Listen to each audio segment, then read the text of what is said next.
Machiegni weche mag tuke, klab mar Gor Mahia biro keto tenge tukgi mane ologi gi klab mar Police ka gibiro rwako klab mar Ulinzi Stars e tuke adhula lig maduong' e pacho kae alap ma Machakos odiochieng' makiny. Kogalo mapod omako thuolo mokwongo nologi klab mar Police gode 3-1. Kata kamano klab no mitayo gi Jonathan McKinstry nigi geno ni gibiro dhi nyime gi duoko maber e lig.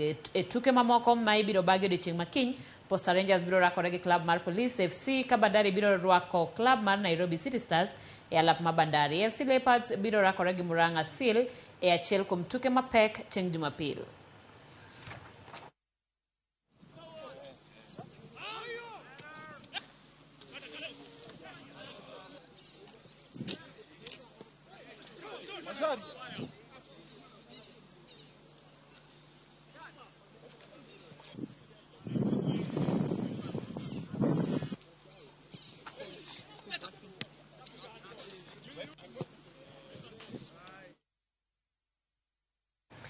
Tilo mar adek mar bero alap ma kaunti ma Kwale